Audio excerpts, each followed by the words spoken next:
Bab 1721, Penyakit Racun Kebakaran. Ketika kedua orang itu berbicara, wajah Liu Meiniang memancarkan sedikit kegugupan yang tak terlihat. Pada saat yang sama, dia menggerakkan tangan kanannya sedikit dan mencubit ujung bajunya dengan erat. Suratnya sudah cukup, bagaimana menurutmu? Nyonya Tuan Kota. Ye Bufan sepertinya telah memperhatikan sesuatu. Dia tersenyum pada Liu Meiniang, lalu mengulurkan tangannya dan dengan sekejap, melepas sepotong liontin giok itu. Zai Tian meletakkannya di pinggangnya. Liontin giok ini seukuran telapak tangan anak-anak, dan seluruhnya berwarna hijau zamrud. Semua orang yang hadir terkejut. Tidak ada yang menyangka Ye Bufan merampas liontin giok orang lain. Orang yang memiliki reaksi paling besar adalah Liu Meiniang. Dia tiba-tiba berteriak, "Kamu bajingan, apa yang akan kamu lakukan? Berikan liontin giok itu kepada suamiku. Dan kembalikan padaku secepat mungkin." Lalu dia meraih liontin giok itu dengan kecepatan yang mencengangkan, sama sekali tidak selembut sebelumnya. "Nyonya Tuan Kota, mengapa Anda terburu-buru?" Ye Bufan sepertinya sudah bersiap, dan menghindari genggaman itu dengan sedikit gerakan. Saat ini, Zai Gang berkata dengan wajah serius, "Dr. Ye, jika Anda tidak merawat ayah saya, apa yang akan Anda lakukan?" "Saya sudah mulai merawatnya," kata Ye Bufan sambil mengulurkan tangan Zai Tian, dan mata semua orang mengikutinya. Jari-jarinya berkumpul kembali, dan mereka tertegun sejenak. Saya melihat Zai Tianfang yang sebelumnya masih diselimuti udara dingin seperti patung es, kini udara dingin di tubuhnya telah hilang sama sekali, dan malah ada nafas yang membara dari ujung kepala sampai ujung kaki.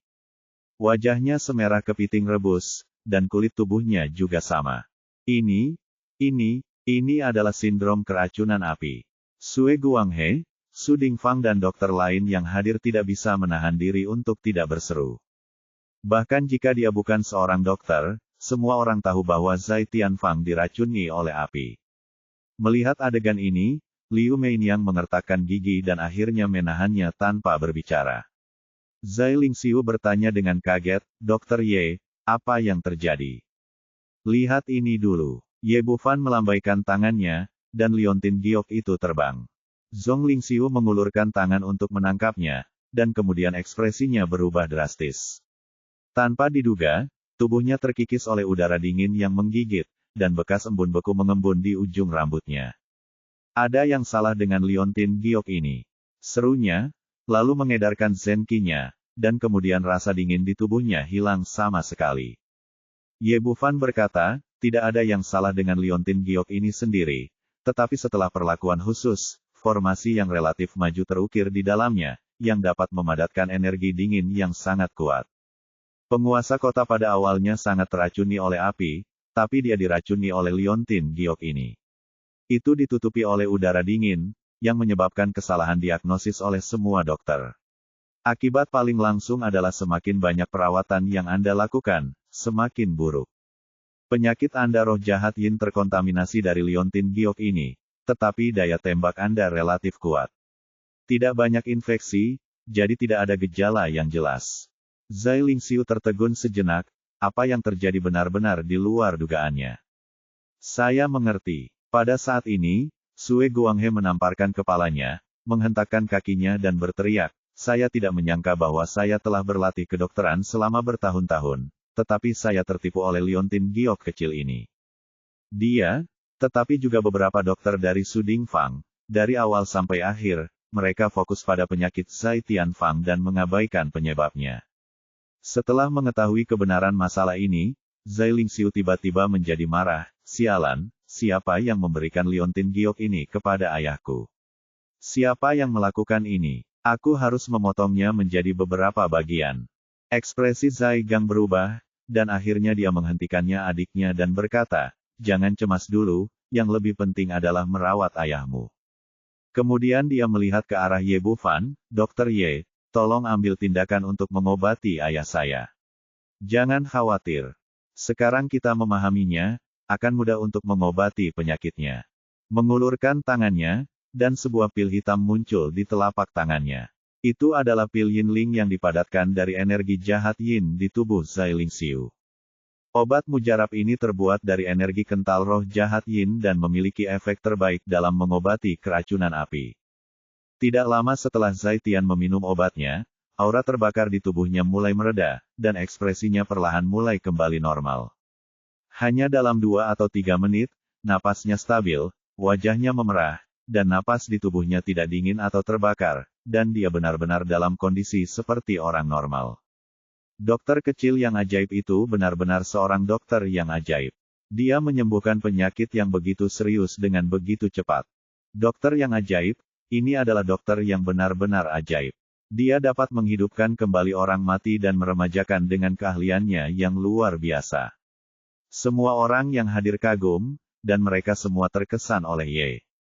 Terkesan dengan keterampilan medis yang luar biasa. Terutama dokter seperti Sue Guanghe dan Su Dingfang, mereka tahu betapa sulitnya menyembuhkan Zai Tianfang. Sekalipun penyakitnya teridentifikasi, mungkin perlu waktu bagi mereka untuk mengobatinya. Pihak lain hanya menggunakan pil kecil untuk menghilangkan racun api sepenuhnya. Keterampilan medis ini sungguh luar biasa. Saat semua orang berbisik, Zai Tianfang perlahan membuka matanya. Meskipun matanya sedikit kusam dan semangatnya sedikit lesu, dia akhirnya sadar kembali. Kakak dan adik Zai Gang dan Zai Lingxiu langsung sangat gembira dan mengepung mereka bersama. Ayah, kamu akhirnya bangun. Ayah, bagaimana perasaanmu? Zai Tianfang mengerutkan kening. Meskipun dia sudah bangun sekarang, budidayanya terlalu lemah dan dia sangat lemah.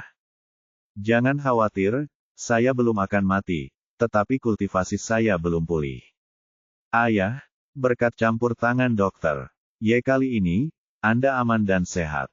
Sangat tenang. Dia hampir tenang dan berkata kepada Ye Bufan dengan penuh rasa terima kasih, Dokter Ye, terima kasih telah menyelamatkan ayah saya. Mulai sekarang, Anda akan menjadi dermawan terbesar bagi rumah tuan kota kami. Dan bertanya dengan penuh semangat, Dokter Ye, apa yang harus saya lakukan terhadap kultivasi ayah saya? Kapan akan pulih?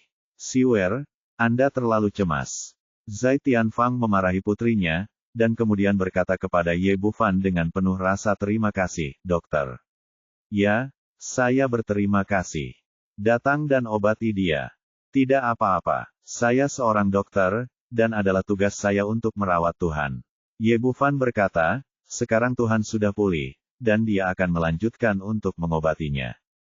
Zai Gang bertanya, Dokter Ye, apakah menurut Anda kultivasi ayah saya akan dipulihkan? Dia juga sangat cemas tentang hal ini. Bagaimanapun, Zai Tianfang adalah penguasa kota Tianlang dan pada awalnya adalah seorang jenderal yang sangat pemberani. Jika dia kehilangan budidayanya, dia akan kehilangan separuh hidupnya.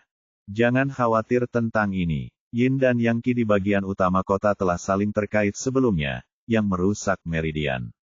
Ini perlu dipulihkan secara perlahan, tidak terburu-buru. Kata Ye Bufan sambil mengambil kertas itu dan pena di sebelahnya dan menulis resep, ikuti resep ini dulu. Saya akan kembali besok untuk melanjutkan diagnosis dan pengobatan penguasa kota. Pada saat itu, sebagian besar budidayanya akan pulih. Semua usahanya, dia dapat membantu Zai Tianfang pulih sekarang, tetapi dia tidak sebaik Lin Feng. Dia harus dihancurkan. Dia baru saja datang ke dunia ini, dan dia tidak ingin terlalu mencolok.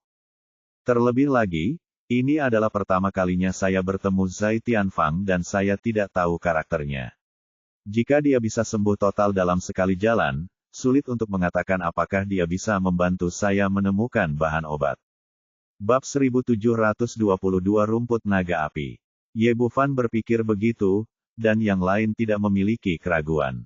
Bagaimanapun, mampu menarik Zai Tianfang kembali dari istana Yama sudah sangat jarang. Bahkan Sue Guanghe, yang dikenal sebagai dokter ajaib, tidak dapat melakukan ini. Zai Tianfang berkata dengan penuh syukur, Dokter Lao Ye ada di sini. Ye Bufan berkata, Tuan kota baru saja pulih dari penyakit serius dan masih sangat lemah. Anda harus lebih memperhatikan istirahat. Tangan, dan beberapa prajurit segera datang untuk mengantarnya pergi. Zai Tianfang pergi ke ruangan lain untuk beristirahat. Liu Meinyang mengikuti dan bersiap untuk pergi, tetapi dihadang oleh Zai Lingxiu. Mau tak mau dia mengubah ekspresinya, apa yang akan kamu lakukan? Tidak apa-apa, Bibi, jangan buru-buru pergi. Mari kita bahas kondisi ayahku bersama. Nada bicara Zai Gang sangat tenang, tapi ada rasa dingin di matanya.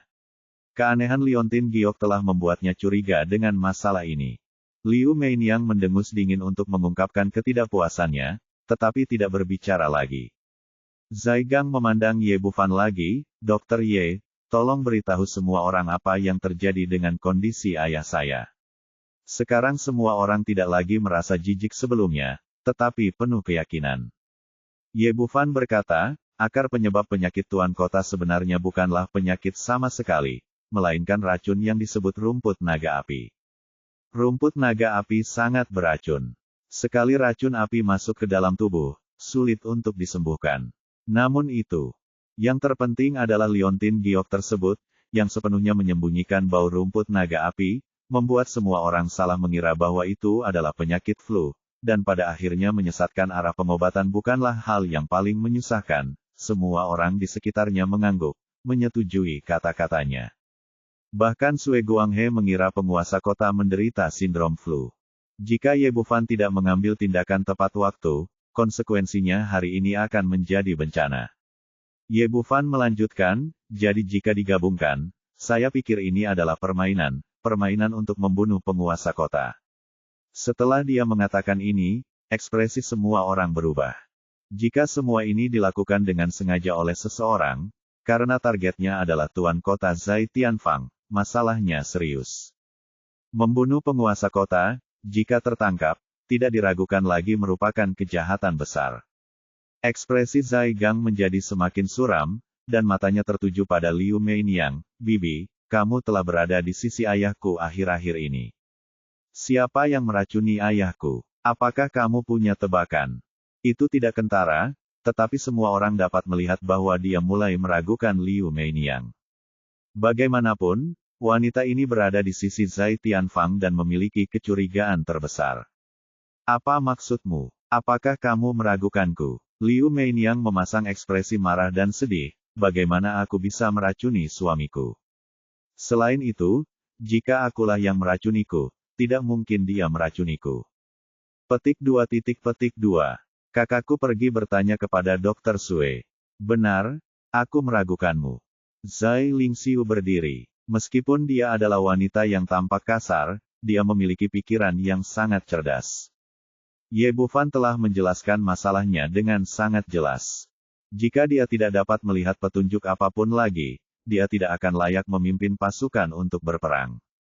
Alasan mengapa Anda mengirim seseorang untuk meminta Dokter Ilahi Sue datang adalah karena Anda pikir dia tidak dapat memahami situasi ini, dan akan lebih mudah bagi Anda untuk menutupinya. Faktanya, memang demikian. Sue Guanghe tidak hanya gagal menyembuhkan ayah saya, tetapi hampir melukainya. Jika saya tidak mengundang Dokter Ye, saya mungkin akan membiarkan Anda berhasil hari ini. Liu Meinyang tiba-tiba mulai menangis dengan sedih, meskipun saya telah berada di sisi suami saya benar-benar tidak meracuni, dan saya tidak tahu siapa yang melakukannya. Zai Gang tampak murung, tidak tergerak sama sekali, dan terus bertanya-kata, bisa dibilang kamu tidak tahu tentang keracunan itu. Tapi untuk Liontin Giok di tubuh ayahku, sejauh yang aku tahu, sepertinya kamu menaruhnya di ayahku. Ya, Liontin Giok itu memang benar diberikan kepada suamiku olehku. Tapi aku tidak tahu ada sesuatu yang salah. Liu Meinyang berkata dengan menyedihkan, aku selalu mengkhawatirkan suamiku ketika dia berada di medan perang, jadi aku membeli Liontin Giok ini untuk mendoakan keselamatannya, dan bahkan pergi ke kuil untuk meminta tuannya menguduskannya. Tetapi itu tidak terjadi. Saya pikir akan seperti ini, tetapi saya benar-benar tidak tahu apa yang terjadi. Zai Gang mengerutkan kening. Ada sesuatu yang salah dengan Liontin Giok ini. Itu diberikan kepada ayahnya oleh Liu Meinyang. Itu terjadi sekitar saat dia sakit. Kecurigaan tentu saja paling besar. Tapi ini hanya kecurigaan. Tanpa bukti, tidak mungkin untuk menentukan apakah itu pihak lain. Tepat ketika dia berada dalam dilema, Ye Bufan berkata, Nyonya Tuan Kota, Anda benar-benar pandai berakting. Apakah menurut Anda selama Anda tidak mengakuinya, masalah itu tidak akan terungkap. Yang kamu bicarakan, jika kamu berani memfitnahku lagi, percaya atau tidak, aku akan membunuhmu. Liu Meiniang tiba-tiba menjadi marah. Dia tidak dapat membantu saudara-saudari Zai, tetapi dia tidak mengambil dokter kecil dengan serius. Zai Lingxiu bertanya dengan wajah gembira, Dokter Ye, apakah Anda melihat sesuatu? Ye Bufan berkata tanpa komitmen, saya seorang dokter, dan secara alami saya sangat sensitif terhadap bau bahan obat, dan istri penguasa kota kebetulan memiliki bau ramuan semacam ini. Apa? Semua orang yang hadir terkejut. Sekarang dapat dipastikan bahwa racun yang disuntikkan Zai Tian adalah racun rumput naga api. Jika Liu Meiniang memiliki bau ini jenis ramuan, pada dasarnya itu akan menjadi bukti kuat. Kepanikan di mata Liu Meiniang menghilang, dan kemudian dia berteriak dengan keras, omong kosong, kamu mengambil kesempatan untuk membalas dendam, karena aku ingin membunuhmu sebelumnya, jadi kamu ingin membalas dendam padaku. Sepanjang hidupku, aku belum pernah melihat rumput naga api. Bagaimana bisa ada bau seperti itu? Akhirnya dia menangis dan menatap Zai Gang, karena kalian saudara-saudari percaya pada orang luar dan tidak percaya padaku, kalian bisa mencari dan melihat apakah aku punya itu pada diriku. Rumput naga api. Bagaimanapun, aku hanyalah ibu tiri, dan kamu tidak pernah menganggapku sebagai saudara, jadi mengapa tidak membunuhku saja? Ini, Zai Gang tampak malu. Dari dalam hatinya, dia merasa kasihan karena Ye Bufan mempercayai apa yang dia katakan. Tapi bagaimanapun juga, Liu Meiniang juga ibu tirinya, dengan status istimewa, jika tidak ada yang ditemukan, saya khawatir akan sulit menjelaskannya kepada ayahnya di kemudian hari. Zai Lingxiu tidak mempedulikan hal itu, dan langsung melangkah maju dan berkata, saya akan mencari. Dia hendak melangkah maju untuk mengambil tindakan, tetapi dihentikan oleh Ye Bufan. Tidak ada gunanya mencari, rumput naga api tidak ada padanya. Nak, aku bilang ini balas dendam, itu memfitnahku, aku akan bertarung denganmu. Liu Meiniang menangis dan bergegas, Ye Bufan dia menyingkir dan berkata dengan tenang, Nyonya Tuan Kota, tolong berhenti membuat masalah. Meskipun rumput naga api tidak ada pada Anda, saya tahu di mana itu. Zai Lingxiu berkata dengan wajah bersemangat, Saudara Ye, tolong beritahu saya di mana itu. Semua orang juga melihat ke atas. Jika mereka menemukan rumput naga api, mereka tidak akan jauh dari kebenaran. Mata Liu Meiniang berkilat panik lagi, dan dia diam-diam melirik Liu Guosheng di sebelahnya. Bab 1723 Konspirasi terungkap. Pada saat ini, sosok Ye Bufan bersinar, dan dia mendatangi Liu Guosheng, mengulurkan tangannya untuk menyegel titik akupunkturnya, dan kemudian mengambil cincin penyimpanan ke tangannya. Gerakannya mencapai puncaknya, semuanya sekaligus, dan pada saat semua orang bereaksi, cincin penyimpanan telah mencapai telapak tangannya. Nak, apa yang akan kamu lakukan? Liu Guosheng tidak memiliki tekad Liu Meiniang, dan wajahnya penuh kepanikan saat ini. Ye Bufan mengabaikannya dan melemparkan cincin penyimpanan di tangannya langsung ke Zai Gang. Tuan Muda Kota, lihat, apa yang ada di dalam cincin ini. Dia tidak menyentuh cincin penyimpanan, atau bahkan menggunakan indera spiritualnya untuk memeriksanya. Itu mungkin menimbulkan kecurigaan membingkai kesalahan, dan Liu Meiniang, seorang yang berbahaya wanita, bisa memanfaatkan kesempatan ini. Zai Gang mengambil cincin itu, menghapus tanda kesadaran ilahi di atasnya, dan kemudian memanggil semua benda di dalamnya dengan gerakan pikiran ilahi. Dalam sekejap, tumpukan koin emas seperti gunung muncul di depan semua orang, serta beberapa hal lainnya. Semua orang kagum. Mereka tidak menyangka Liu Guosheng menjadi begitu kaya. Namun uang bukanlah hal yang terpenting saat ini. Mata semua orang berbalik dan akhirnya tertuju pada tanaman obat di sebelah mereka. Liu Guosheng bukan seorang dokter. Selain uang, hanya ada satu ramuan di dalam ring penyimpanan, jadi terlihat sangat aneh. Semua orang menoleh. Rerumputan ini semuanya berwarna merah, merah menyala. Akarnya seperti kepala naga dengan gigi dan cakar, batangnya lebih mirip belalai naga, dan dahan serta daunnya yang bercabang seperti cakar naga. Dengan kata lain ramuan ini sangat mirip dengan naga api, tetapi sekarang sudah setengah hilang dan bagian belakangnya hilang. Rumput naga api. Meskipun orang-orang yang hadir tidak mengetahui keterampilan medis dan belum pernah melihat ramuan ini, 3 kata ini muncul di benak mereka. Tapi tidak ada orang lain yang mengatakan sepatah kata pun. Bagaimanapun, ini adalah masalah keluarga dari istana Tuan Kota, dan hanya keluarga Zai yang memiliki keputusan akhir. Zai Lingxiu menjadi sangat marah setelah melihat ramuan itu. Kamu bajingan, apa lagi yang bisa kamu katakan? Liu Guosheng berteriak dengan panik, itu bukan rumput naga api, itu hanya ramuan yang saya beli secara acak, untuk diseduh anggur. Orang itu hanya ingin membalas dendam pada kita. Ini adalah penipuan. Orang ini tahu bahwa mengakuinya akan membuatnya kehilangan akal, jadi dia bersikeras menolak mengakuinya. Membingkai, apakah saya mengatakan ini rumput naga api? Apakah saya mengatakan apa yang ada di cincin Anda? Ye Bufan tersenyum sedikit. Ada begitu banyak dokter di sini, saya tidak perlu memberitahu Anda benda apa ini, biarkan orang lain yang melakukannya, itu. Sudah disetujui. Zai baru saja melangkah maju dan mengambil setengah ramuan di tangannya, dan tiba-tiba nafas panas menerpa wajahnya. Dia sudah yakin bahwa ini adalah rumput naga api. Tapi dia bukan seorang dokter dan belum pernah melihat hal ini. Ini menyangkut Liu Meiniang. Jadi semakin aman, semakin baik. Dia mengambil rumput itu dan menoleh ke Sue Guanghe. Dokter Sue, menurutmu ini apa? Rumput naga api? Ini rumput naga api. Saya jamin dengan kepala di leher saya, ini rumput naga api. Petik 2. Sue Guanghe apa yang dia katakan sangat meyakinkan sehingga tidak ada keraguan.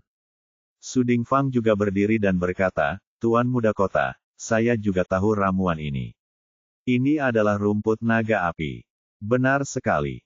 Setelah 2 dokter yang sangat dihormati memastikannya, semua orang yang hadir menjadi gempar. Zai Tianfang diracuni oleh rumput naga api, dan Liu Guosheng membawa ramuan itu dengan hanya tersisa setengahnya. Tak perlu dikatakan lagi, bahkan orang bodoh pun dapat melihat jawabannya. Zai Lingxiu mengeluarkan pisau pinggangnya dan memandang Liu Guosheng dengan niat membunuh. Kamu bajingan. Apa yang harus kamu katakan sekarang? Merasakan niat membunuhnya, Liu Guosheng tiba-tiba panik dan berteriak kepada Liu Meiniang di sebelahnya dengan ngeri, Saudari, tolong selamatkan aku secepatnya. Kamu memintaku melakukannya. Aku tidak ingin mati. Begitu kata-kata ini keluar, semua orang di sekitarnya menjadi gempar. Liu Guosheng adalah saudara kandung Liu Meiniang, dan tidak ada keraguan untuk menjebaknya. Sekarang ada bukti tak terbantahkan bahwa Zai Tianfang mengakui tindakan wanita ini.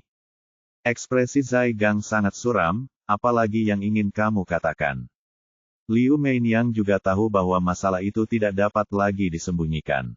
Dia tidak lagi memiliki keluhan sebelumnya dan merasa kasihan, Nak, kamu merusak perbuatan baikku, aku harus membunuhmu hari ini. Semua ini direncanakan dengan baik dan dilaksanakan dengan sangat lancar. Melihat kesuksesan di depan mata, aku tidak pernah bermimpi bahwa Ye Bufan akan menyingkir. Dia tidak hanya merusak rencananya, tetapi dia juga membeberkan semua metodenya kepada dunia. Dia melompat ke udara dengan kaki di tanah dan menamparkan keras wajah Ye Bufan dengan telapak tangannya. Saat ini, Liu Meiniang tidak lagi lemah seperti sebelumnya. Angin di telapak tangannya sangat kencang. Ye Bufan hendak melawan, tetapi pada saat ini sebuah sosok muncul, dan Zai Gang sudah berada di depannya, mengangkat tangannya untuk menyambutnya. Pada saat yang sama, para penjaga istana Tuan Kota juga bergegas menuju sisi ini. Mereka semua setia kepada Tuan Kota Zai Tianfang, jadi mereka secara alami tahu bagaimana memilih dalam situasi ini. Terdengar suara teredam saat Liu Meiniang dan Zai Gang menyerang dengan keras, dan kemudian mereka melihat tubuhnya terbang mundur, melompat tinggi dengan kekuatan guncangan balasan. Simpan rak buku secara permanen, rekam riwayat bacaan, unduh Mimiret. Dia berada di udara, dan tiba-tiba cahaya dingin muncul di tangannya. Tindakan ini di luar dugaan semua orang. Tidak ada yang mengira dia akan menyerang saudaranya sendiri. Tidak, dia akan membunuh seseorang dan membungkamnya. Teriak Ye Bufan, tapi sudah terlambat. Pada saat ini, perhatian semua orang telah tertuju pada Liu Meiniang, dan tidak ada yang peduli sama sekali pada Liu Guosheng. Saat Zai Lingxiu bereaksi, semuanya sudah terlambat, dan pisau pendek langsung menembus tenggorokan Liu Guosheng. Titik akupuntur Liu Guosheng telah disegel. Pada saat ini, matanya terbuka lebar, penuh ketakutan dan ketidakpercayaan. Liu Meinyang berhasil dengan satu gerakan dan tanpa berhenti lebih jauh, dia langsung bergegas menuju bagian luar istana Tuan Kota. Melihat semua ini, Ye Bufan diam-diam menghela nafas di dalam hatinya. Wanita ini benar-benar kejam dan bengis. Mengetahui bahwa dia tidak bisa berbuat apa-apa, dia segera membunuh orang dan membungkamnya, lalu melarikan diri dari sini. Cepat dan lindungi ayahmu. Rencana Liu Meinyang sangat dalam dan menakutkan. Arah pelariannya adalah kamar tidur Zai Tianfang, yang membuat tuan dari istana Tuan Kota tidak berani mengejarnya, tetapi bergegas untuk melindungi Tuan Kota. Hanya dalam sekejap mata, sosoknya telah menghilang. Jika Ye Bufan mengeluarkan senjata partikelnya, dia pasti akan membunuh wanita ini, tapi dia tidak ingin melakukan itu. Sekarang budidayanya belum pulih sepenuhnya, senjata partikel adalah kartu truf terbesarnya dan tidak dapat diekspos dengan mudah. Sialan, aku membiarkan wanita ini melarikan diri. Zai Lingxiu mengertakkan gigi dengan kebencian, tapi dia hanyalah seorang jenderal militer, dan dia tidak bisa dibandingkan dengan wanita seperti Liu Meinyang dalam hal tipu muslihat. Zai Gang berkata, lari saja. Kami akhirnya menemukan wanita femme fatale ini, yang juga merupakan hal yang baik. Setelah mengatakan itu, dia berbalik dan membungkuk dalam-dalam kepada Ye Bufan, dokter. Ye, terima kasih. Singkirkan masalah serius ini untuk istana Tuan Kota kita. Zai Lingxiu juga membungkuk untuk mengungkapkan rasa terima kasihnya. Rasa terima kasih kedua bersaudara itu datang dari lubuk hati mereka yang paling dalam. Jika wanita ini tidak ketahuan, tidak ada gunanya meskipun Zai Tianfang sudah sembuh. Bab 1724 Pemuda Jahat datang berkunjung. Ye Bufan berkata dengan tenang, bukan apa-apa, ini hanya sedikit usaha. Alasan mengapa dia membunuh Liu Meinyang, seekor ular berbisa, adalah untuk berteman baik dengan istana Tuan Kota dan membiarkannya menggunakannya untuk tujuannya sendiri. Kedua, dia merusak rencana pihak lain. Jika dia tidak menghilangkan akar permasalahannya, wanita ini pasti akan menemukan cara untuk membalas dendam padanya. Bagaimanapun, Dokter, Ye juga merupakan dermawan besar bagi rumah Tuan Kota kita. Ini bukan tempat untuk berbicara. Silakan ikut dengan saya.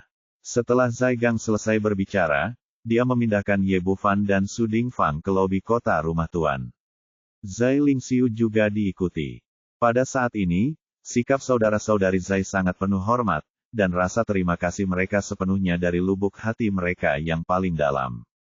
Setelah mengundang Ye Bufan untuk duduk, dia mengulurkan tangannya dan mengeluarkan cincin penyimpanan dan menyerahkannya. Dokter Ye, ini adalah hadiah 1 juta koin emas yang telah kita sepakati sebelumnya, terimalah. Su Dingfang duduk di sebelahnya dan memandangnya dengan iri. Dia melakukan ini meskipun saya telah menjadi dokter selama bertahun-tahun, saya tidak pernah menghasilkan uang sebanyak itu jika digabungkan. Selain itu, uang itu kecil, tetapi bisa memiliki hubungan baik dengan rumah Tuan Kota itu besar. Di kota Tianlang ini, Tuan Kota adalah langit dan raja di sini. Dengan rumah Tuan Kota sebagai pendukungnya, tidak ada yang berani melakukannya memprovokasi dia. Namun yang mengejutkan adalah Ye Bufan mengembalikan cincin penyimpanannya. Tuan Kota Muda, saya tidak menginginkan hadiah ini. Ini, Zai Gang sedikit terkejut, Dokter Ye, apakah menurut Anda itu terlalu sedikit? Bukan itu yang Anda maksud, saya pikir tolong bantu saya, Tuan Kota Muda, dan perlakukan itu sebagai hadiah karena telah mengobati penyakit Tuan. Teman kami, jika Anda memiliki pertanyaan, silakan berbicara. Kodenya sama, Anda masih harus menerima ini. Setelah Zai Gang selesai berbicara, dia masih bersikeras untuk menyerahkan cincin penyimpanan. Ye Bufan tidak sopan, kali ini. Beberapa hal tidak sopan, dan akan terasa agak canggung jika dia menyerah lagi. Tuan Kota Muda, saya akan menerimanya. Ye Bufan menyimpan cincin itu. Zai Gang tersenyum tipis, Dokter Ye, saya beberapa tahun lebih tua dari Anda. Jika Anda tidak keberatan, Anda bisa memanggil saya kakak di masa depan. Meskipun dia belum tua, dia sudah dewasa dan mantap dalam sikapnya tindakan. Sebagai penerus penguasa kota masa depan, ia tentu tahu betapa pentingnya memiliki dokter yang baik, yang dapat menyelamatkan nyawa ekstra di saat kritis. Misalnya, kali ini, jika Ye Bufan tidak datang membantu tepat waktu, konsekuensinya bagi keluarga Zai tidak akan terbayangkan, dan mereka semua mungkin jatuh ke dalam perangkap wanita itu. Tentu saja, Ye Bufan tidak akan menolak kebaikan semacam ini, saudara Zai, kalau begitu saya akan mencobanya. Mulai sekarang, Anda dan saya akan menjadi saudara, jadi sama-sama. Saudara Ye, apa yang bisa saya lakukan untuk Anda, jika Anda membutuhkan rumah tuan kota saya untuk melakukannya? Tanyakan saja, selama saya bisa melakukannya, saya akan melakukan yang terbaik. Itu saja, saya ingin bertanya kakak laki-lakiku yang tertua untuk membantu menemukan 2 bahan obat.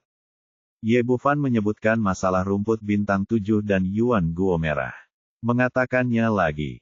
Ketika dia mendengar bahwa dia sedang mencari bahan obat, Zai Gang langsung setuju. Itu saja, jangan khawatir, saya akan mengatur agar orang-orang melakukan yang terbaik untuk mencari dan memberitahu saudara Ye segera setelah ada berita. Saudara Zai, itu pekerjaan besar.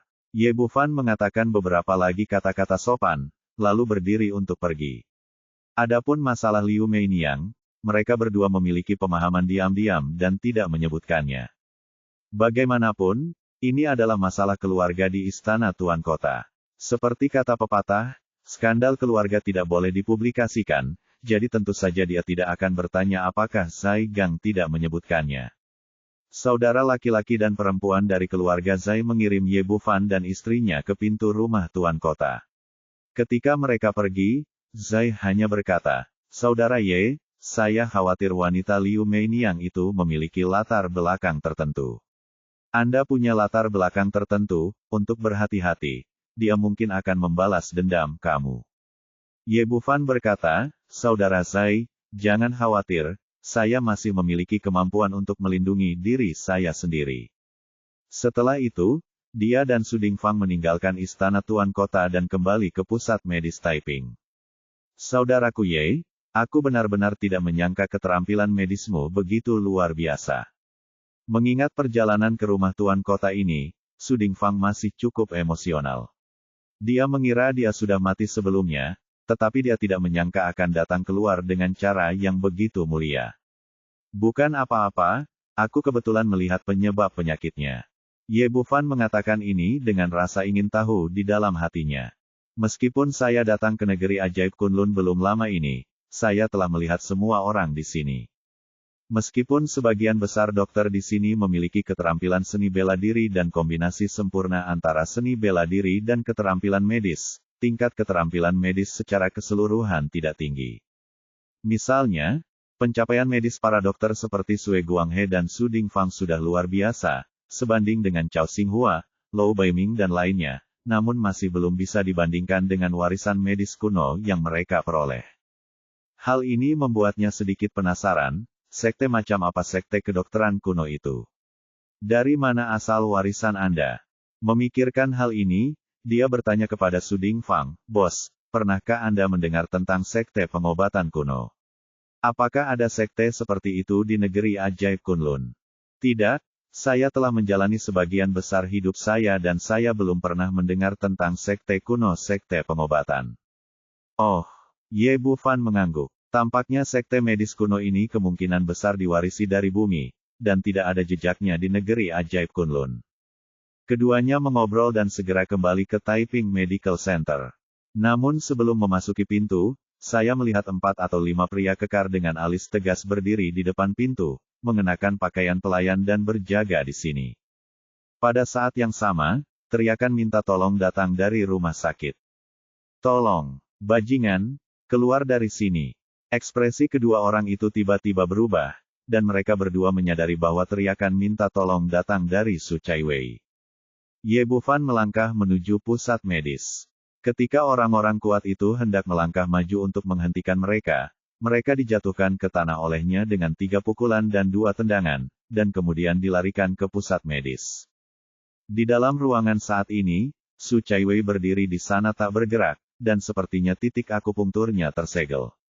Di seberangnya berdiri seorang pria muda berusia 20-an, berpakaian mewah dan dengan sikap sembrono.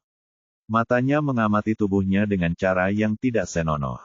Su Chaiwei, tuan muda ini telah mengejarmu begitu lama, tetapi kamu selalu menolak, mengatakan bahwa kamu masih muda, tetapi sekarang kamu berhubungan dengan seorang pria cantik. Dasar jalang, apakah kamu benar-benar berpikir bahwa tuan muda ini adalah mudah ditindas? Su Chaiwei tampak bingung. Marah, Zhang Jiafu, keluar dari sini. Aku tidak ada hubungannya denganmu. Biarkan aku pergi secepatnya, atau ayahku tidak akan membiarkanmu pergi ketika dia kembali. Kamu jalang kecil, kamu masih berbicara keras saat ini. Hari ini aku akan melakukannya. Jika aku memakanmu, apa yang akan terjadi jika Pak Tua Su kembali? Keluarga punya bisnis yang bagus, bagaimana mungkin kami masih takut pada dokter kecil sepertimu? Setelah mengatakan ini, Zhang Jiafu tersenyum cabul dan mengulurkan tangan ke dada Su Chaiwei. Menangkapnya. Saat ini, pintu ditendang hingga terbuka dengan keras, lalu leher gemuknya dicengkeram oleh sebuah tangan yang besar, diangkat dan dibuang. Nona Su, kamu baik-baik saja. Ye Bufan menangani Zhang Jiafu dan kemudian mengulurkan tangan untuk melepaskan titik akupuntur di tubuh Su Chaiwei. Saudaraku Ye, aku baik-baik saja. Su Chaiwei hanyalah seorang gadis biasa. Dia terkejut dan ketakutan setelah mengalami begitu banyak hal. Putri, apa kabar? Su Dingfang sedikit melambat dan baru saja berlari masuk dari luar. Bab 1725 ini Cuyun lagi. Ayah, aku baik-baik saja. Melihat ayahnya masuk, pipi Su Chaiwei memerah sebelum dia meninggalkan pelukan Ye Bufan. Saat ini, Zhang Jiafu bangkit dari tanah dan melihat ke sini dengan marah. Kamu bajingan, apakah ini anak laki-laki cantik yang kamu cari? Kamu berani memukulku, apakah kamu ingin mati? Tapi sebelum dia selesai berbicara, tamparan keras Ye Bufan muncul di hadapannya lagi. Pop, dengan suara yang tajam, tubuh gemuk Zhang Jiafu terlempar keluar dan menghantam dinding di belakangnya dengan keras. Dia awalnya memiliki beberapa kultivasi, tetapi dia hampir tidak dapat mencapai tahap awal pembangunan pondasi. Dibandingkan dengan Ye Bufan, dia masih jauh tertinggal, dan dia bahkan tidak memiliki kemampuan sedikit pun untuk melawan. Bawakan aku seseorang secepatnya dan bunuh dia. Sebagai putra tertua dari keluarga Zhang, Zhang Jiafu dipukuli satu demi satu. Matanya sangat marah hingga dia memuntahkan api. Tapi setelah berteriak lama, dia menemukan tidak ada gerakan sama sekali di luar, dan sedikit kepanikan melintas di ekspresinya. Melihat Ye Bufan datang lagi, dia berteriak dalam hati, "Nak, tahukah kamu siapa aku? Aku dari keluarga Zhang. Jika kamu menyentuhku." Tapi sebelum dia selesai berbicara, mulut besar itu keluar satu demi satu, yang lain. Ye Bufan menamparkan pria itu belasan kali berturut-turut, memukulinya seperti kepala babi. Akhirnya, dia meraih kerahnya dan menariknya ke depan Su Chaiwei, dan menendangnya ke tanah. Nona Su, beritahu saya cara menghadapinya. Menurut saya, bunuh saja dia. Merasakan aura pembunuh yang terpancar dari tubuhnya, Zhang Jiafu gemetar ketakutan dan kehilangan kesombongan yang dia miliki sebelumnya. Dia hanya seorang pesolek. Dia biasanya menindas yang lemah dan takut pada yang kuat. Tapi begitu dia bertemu orang yang kuat, dia akan segera mulai berteriak dengan ingus dan air mata. "Jangan bunuh aku, jangan bunuh aku. Bajingan Cuyun itu memintaku untuk datang ke sini. Kamu tidak menyalahkanku sama sekali." "Apa? Kamu bilang Cuyun yang memintamu datang?" Su Dingfang menatap tajam. Dia bertanya, "Katakan dengan jelas, apa yang terjadi?" "Itu Cuyun. Dia datang kepadaku dan berkata bahwa seorang pria cantik datang ke rumah sakit dan sangat dekat dengan Nona Chaiwei. Jika kamu tidak mengambil tindakan, aku tidak akan punya kesempatan. Itulah sebabnya aku membawa orang ke sini." Zhang Jiafu berteriak dengan panik, "Sebenarnya Cuyun yang memintaku untuk datang. Jika kamu ingin membunuhnya, bunuh saja dia. Jangan bunuh aku. Bajingan ini, aku." Ini membesarkan serigala bermata putih. Su Dingfang sangat marah sehingga dia menghentakkan kakinya dan memukuli dadanya, tidak menyangka pihak lain tidak bersyukur sama sekali, malah berusaha merugikan dirinya sendiri.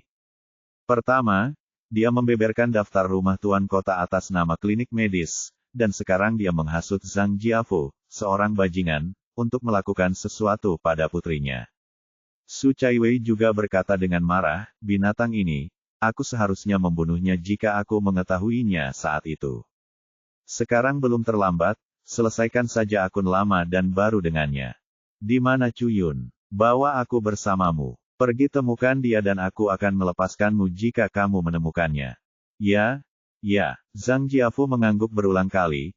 Cuyun membuat janji denganku untuk menemukannya di luar Beicheng dan beri dia 10.000 koin emas sebagai hadiah. Petik 2. Ayo pergi, bawa aku ke sana sekarang. Setelah mengatakan ini, Ye Bufan mengangkatnya dari tanah dan berjalan keluar. Su Chaiwei berkata dengan gugup, Saudara Ye, bagaimana kalau aku pergi bersamamu? Ye Bufan melambaikan tangannya, tidak, lebih nyaman bagiku sendirian. Su Chaiwei berpikir sejenak dan berkata, baiklah, sebaiknya kamu pergi, lebih berhati-hatilah. Ye Bufan mengangguk dan meninggalkan rumah sakit bersama Zhang Jiafu dan berjalan keluar kota. Meskipun Zhang Jiafu terlihat bodoh dan gemuk, sebagai putra tertua dari keluarga Zhang, dia juga seorang pejuang dengan pelatihan keuangan keluarga yang berat, dan telah mencapai tahap awal pembangunan yayasan. Meskipun tingkat budidaya ini tidak terlalu tinggi, mereka masih dapat melanjutkan perjalanan dengan cukup cepat. Setelah sekitar setengah jam, mereka berdua tiba di luar Beicheng. Benua Kunlun awalnya berpenduduk jarang, namun sangat terpencil, dan tidak ada tempat tinggal manusia sama sekali di sekitarnya. Cuyun ada di sana. Zhang Jiafu menunjuk ke sebuah hutan kecil tidak jauh dari sana, dan melihat sesosok tubuh berdiri di samping hutan, mondar-mandir dengan cemas. Pada saat ini, dia melihat Ye Bufan berjalan mendekat, dengan senyuman aneh di bibirnya, tetapi kebencian yang tak terbatas di matanya. Nak, kamu tidak menyangka kita bertemu lagi. Ye Bufan melepaskan Zhang Jiafu, menatapnya dengan dingin dan berkata, apakah kamu melakukan semua ini? Cuyun berkata tanpa ragu-ragu, itu benar. Aku adalah orang yang mengungkapkan daftar rumah tuan kota, dan saya juga menemukan Tuan Zhang. Kamu benar-benar serigala bermata putih. Bos Su membesarkanmu. Apakah ini caramu membalas orang lain? Pada titik ini, ekspresi Cuyun langsung menjadi ganas. Jika bukan karena Anda, Su Chaiwei akan menjadi wanita saya sekarang. Jika bukan karena Anda, saya akan menerima hadiah 10.000 koin emas dan menjadi ini. Kota Tianlang itu semua karena Anda merusak semua rencana saya. Karena Anda tidak bisa mendapatkan apapun yang tidak bisa saya dapatkan, itu sebabnya saya memberikan Su Chaiwei kepada Tuan Muda Zhang. Kemudian dia berjalan ke arah Zhang Jiafu dan berkata, Tuan Muda Zhang, aku bilang anak ini tidak mudah untuk dihadapi, jadi kita perlu membuat persiapan dulu. Singkirkan dia sekarang, dan Su Chaiwei akan menjadi milikmu, dan pusat medis Taiping akan menjadi milikku. Jangan khawatir, kamu telah melakukan pekerjaan dengan baik kali ini, Tuan mudaku, aku tidak akan memperlakukanmu dengan buruk. Zhang Jiafu tertawa bangga, dan kemudian menatap Ye Bufan dengan getir, kamu bajingan, jika kamu berani memukulku, kamu akan mati hari ini. Begitu dia selesai berbicara, dia mengangkat tangannya dan bertepuk tangan. Setelah bertepuk tangan, selusin bayangan hitam keluar dari hutan dan mengelilingi Ye Bufan di tengah. Dibandingkan dengan para pelayan yang dia bawa sebelumnya, orang-orang ini jauh lebih kuat. Masing-masing dari mereka memiliki aura yang ganas, dan mereka telah mencapai puncak pembangunan fondasi. Dua dari mereka bahkan telah mencapai tahap awal ramuan emas. Melihat Ye Bufan dikepung, dia tertawa bangga, ya, Anda tidak menyangka. Saya meminta Tuan Zhang untuk mengatur ini untuk berjaga-jaga, hanya untuk berurusan dengan Anda. Saya tahu Anda memiliki beberapa keterampilan, tapi saya tidak percaya Anda bisa menghadapi begitu banyak master. Meskipun dia telah melihat Ye Bufan mengambil tindakan sebelumnya, dia tidak tahu seberapa kuat lawannya. Dia pikir dia berada di puncak pembangunan pondasi, atau paling banyak di puncak pembangunan pondasi, tahap awal inti emas. Karena itu, Menurutnya, begitu banyak master sudah cukup. Bagaimanapun, sulit bagi dua tinju untuk mengalahkan 4 tangan, dan ada 2 orang kuat di tahap inti emas yang bertanggung jawab. Sedikit yang dia tahu bahwa Ye Bufan saat ini tidak hanya berada di tahap tengah Jindan, tetapi juga sebagai mantan orang kuat di alam pemurnian kekosongan dan pewaris istana Raja Naga, dia memiliki pengalaman bertempur dan seni bela diri yang jauh melampaui level ini. Tidak sulit sama sekali untuk membunuh orang-orang di seluruh jajaran, apalagi orang-orang di depan mereka. Zhang Jiafu berpikiran sama. Orang-orang ini sudah menjadi kekayaan seluruh keluarga Zhang, dan tidak mungkin mereka tidak bisa menghadapi pria cantik di depannya.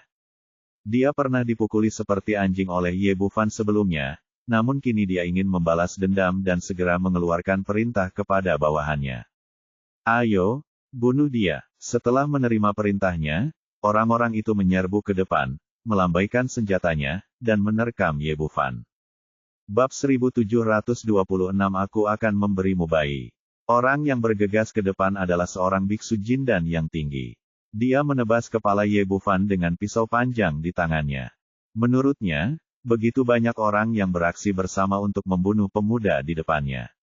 Ini hanya masalah waktu. Jika Anda sampai di sana lebih dulu, Anda bisa memimpin. Tapi yang tidak dia duga adalah begitu pisau panjang di tangannya ditebas, semburan cahaya keemasan meledak di depan matanya, dan kemudian kepalanya terbang tinggi ke udara. Ye Bufan mengayunkan taring naganya dan langsung membunuh biksu tahap ramuan emas di depannya, lalu membunuh orang yang tersisa. Dengan budidaya inti emas tahap tengah, ditambah dengan berkah dari senjata ilahi Dragon Fang, bahkan biksu tahap jiwa yang baru lahir dapat melintasi level dan membunuh, apalagi orang-orang di depan mereka. Orang-orang itu tercengang begitu mereka bergegas maju. Tidak ada yang menyangka bahwa orang terkuat di antara mereka bahkan tidak bisa menghalangi gerakannya. Tapi Ye Bufan tidak memberi mereka kesempatan untuk berpikir sama sekali. Gigi naga itu terbang dan kepalanya terbang ke langit satu demi satu. Hampir dalam sekejap mata, lebih dari selusin orang semuanya cacat. Melihat adegan ini, Chu Yun dan Chu Yun terus-menerus mundur, kultivasi Ye Bufan kuat dan keterampilannya kejam, jauh di luar imajinasi mereka. Zhang Jiafu, khususnya, tidak hanya terkejut tetapi juga patah hati. Mereka semua adalah elit dari keluarga Zhang, dan mereka dibunuh seperti ini. Ye Bufan memegang gigi naga berkilauan di tangannya dan menatap Chu Yun dengan mata dingin, memancarkan niat membunuh yang kuat. Apa cara lain yang kamu punya? Gunakan saja. Sebelum Chu Yun bisa berkata apa-apa, Zhang Jiafu berteriak dengan tatapan galak, "Nak, kamu berani membunuh begitu banyak orang di keluarga Zhangku. Aku tidak bisa mengampuni kamu hari ini." Lalu dia berteriak, "Di mana para pemanahnya?" Begitu dia selesai berbicara, lusinan orang muncul dari rerumputan di sekitarnya, masing-masing dengan busur dan anak panahnya sudah siap, dan titik panah cahaya dingin mengarah langsung ke Ye Bufan. Ekspresi Ye Bufan sedikit berubah. Sekarang kekuatan mentalnya melemah dan kesadarannya terbatas. Yang paling mengejutkannya adalah busur dan anak panah di tangan orang-orang itu tidak hanya terbuat dari baja halus, tetapi ujung anak panahnya juga dipenuhi fluktuasi jarum. Meski belum pernah mencobanya, ia memiliki intuisi bahwa busur dan anak panah jenis ini sangat kuat dan dapat dengan mudah menembus pertahanannya sendiri. Melihat pemandangan di depannya, Zhang Jiafu tiba-tiba menjadi bangga. "Nak, tidak peduli seberapa tinggi tingkat kultivasimu, apa yang akan terjadi? Apalagi tahap inti emas kecilmu, bahkan jika kamu adalah jiwa yang baru lahir, aku masih bisa menembakmu menjadi landak dengan 10.000 anak panah."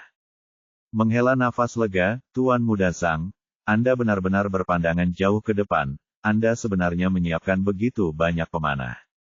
Awalnya saya tidak ingin membawa mereka, tetapi ayah saya, yang hanya seorang putra seperti saya, takut akan sesuatu, akan terjadi padaku, jadi dia harus mengizinkanku membawanya untuk berjaga-jaga. Oh, aku tidak menyangka itu akan berguna. Zhang Jiafu menjadi semakin bangga dan berteriak kepada Ye Bufan, "Berlututlah dengan cepat, Nak, aku bisa mempertimbangkan untuk membiarkanmu utuh, kalau tidak aku akan memotongmu menjadi beberapa bagian." Tidak. Dia sekarang sangat membenci Ye Bufan. Dia tidak hanya memukul dirinya sendiri, tapi dia juga menyebabkan kerugian besar pada keluarga Zhang. Bahkan membunuh dia tidak akan menghilangkan kebenciannya. Jadi saya pikir saya akan mempermalukannya dan kemudian memotongnya menjadi beberapa bagian dengan 1000 pisau.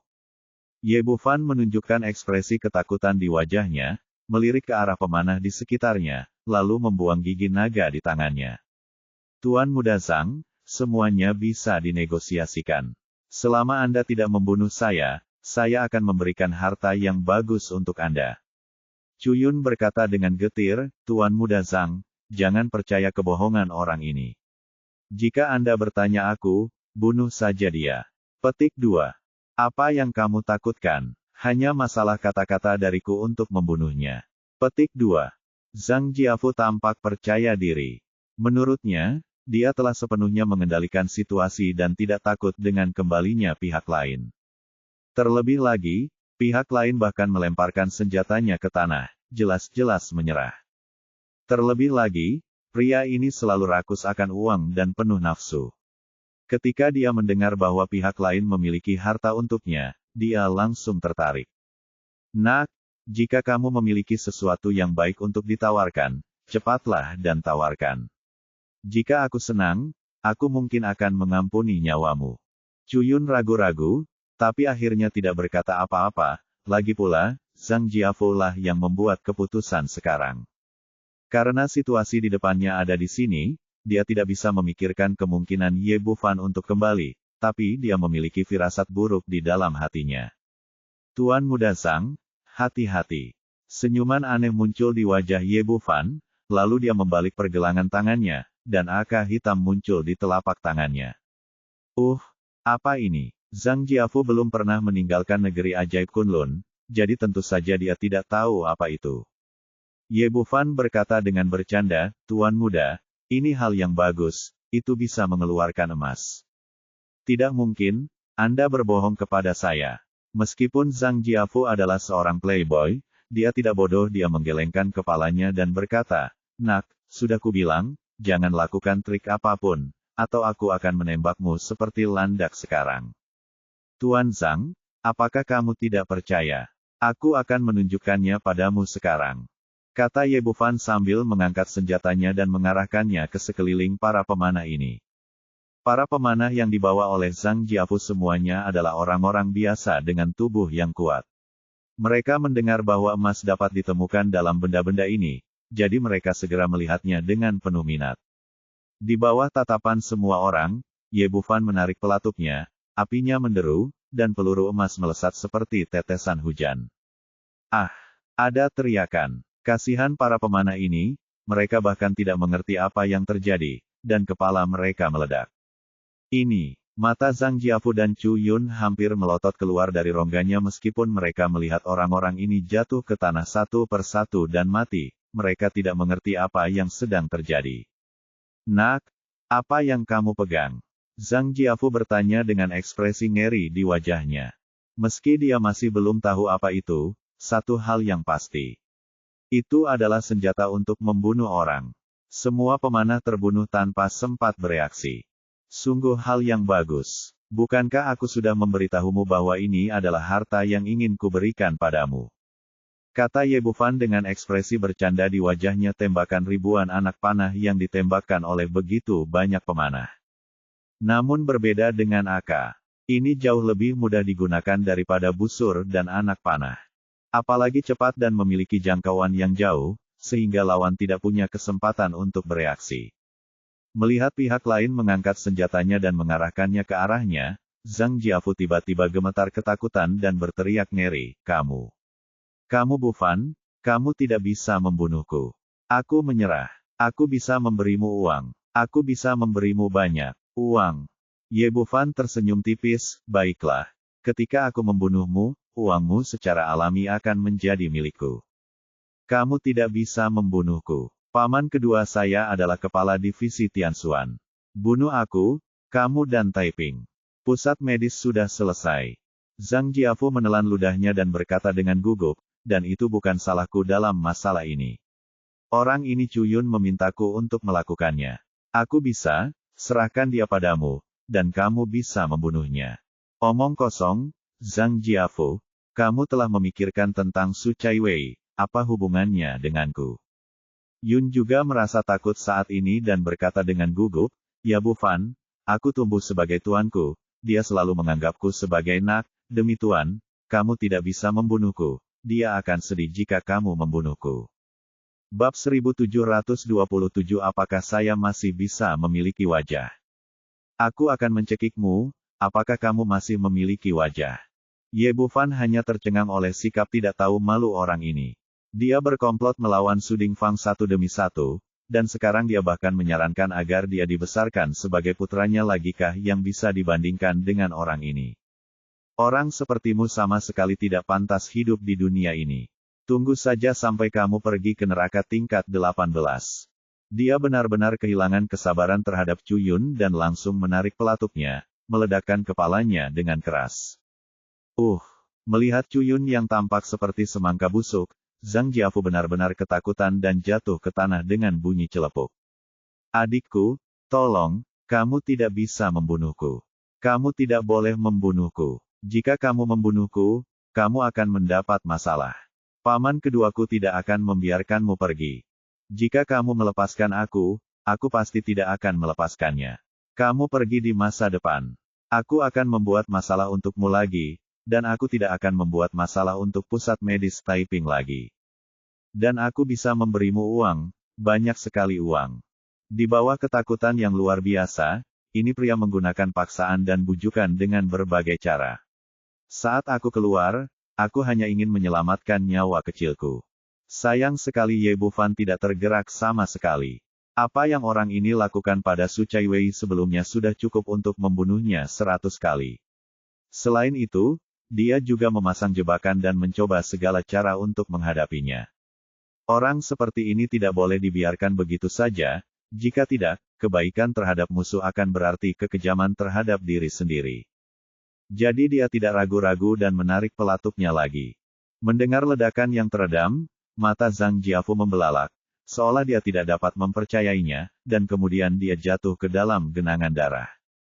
Ye Bufan mengulurkan tangan dan melepas cincin penyimpanannya, dan memindainya dengan kesadarannya. Benar saja, itu adalah tuan muda dari sebuah keluarga kaya.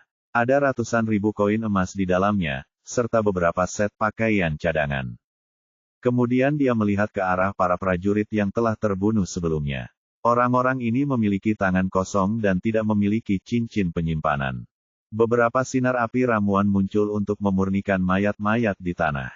Setelah membersihkan tempat kejadian secara menyeluruh, dia mengeluarkan satu set pakaian Zhang Jiafu dan mengenakannya pada dirinya sendiri. Kemudian otot-otot di wajahnya perlahan berubah, dan tak lama kemudian dia tampak seperti Zhang Jiafu. Mengambil cermin dan melihatnya, Ye Bufan diam-diam menghela nafas. Teknik penyamaran sekolah pengobatan kuno benar-benar unik. Setelah melakukan semua ini, dia kembali ke kota Tianlang dan berjalan masuk melalui gerbang kota dengan sangat angkuh. Ketika dia melihat tentara di depan gerbang, dia dengan murah hati melemparkan segenggam koin emas sebagai hadiah. Setelah memasuki kota, kami berjalan sepanjang kota, dan akhirnya sampai di suatu tempat terpencil. Melihat tidak ada orang di sekitarnya, dia mengganti pakaiannya lagi, kembali ke penampilan sebelumnya, dan kemudian kembali ke Taiping Medical Center. Su Chaiwei telah berdiri di depan pintu dan melihat sekeliling. Ketika dia melihatnya, dia segera mendatanginya dengan wajah terkejut. Saudaraku Ye, kamu kembali. Apakah kamu baik-baik saja? Ye Bufan merentangkan tangannya dan berkata sambil tersenyum, aku tidak hanya pamer di sini. Aku baik-baik saja. Su Dingfang mendengar percakapan antara keduanya dan berjalan keluar. Ketika Ye Bufan aman dan sehat, dia sering mengangguk, tidak apa-apa, tidak apa-apa. Ketika beberapa orang kembali ke kamar, Su Chaiwei bertanya, Saudara Ye, apakah kamu melihat bajingan itu? Pernahkah kamu mengajarinya pelajaran? Dia tidak. Ye Bufan menggelengkan kepalanya, dia mungkin memiliki hati nurani yang bersalah dan melarikan diri lebih awal tanpa melihat siapapun. Jika aku melihat bajingan ini lain kali, aku pasti akan membunuhnya. Potong kepalanya. Su Chaiwei mengertakkan giginya dengan kebencian terhadap Cu Yun. Su Dingfang menghela nafas, lalu bertanya, Saudara Ye, bagaimana dengan Zhang Jiafu? Kamu tidak melakukan apapun padanya, kan? Su Chaiwei kemudian berkata, iya, Saudara Ye, keluarga Zhang memiliki bisnis yang hebat, terutama paman kedua Zhang Jiafu, yang merupakan kepala divisi Tianxian, jadi kami tidak boleh menyinggung keluarga Zhang. Jangan khawatir, bos, saya akan kembali sebelum saya menemukan Cuyun. Tidak, saya tidak memprovokasi Zhang Jiafu sama sekali.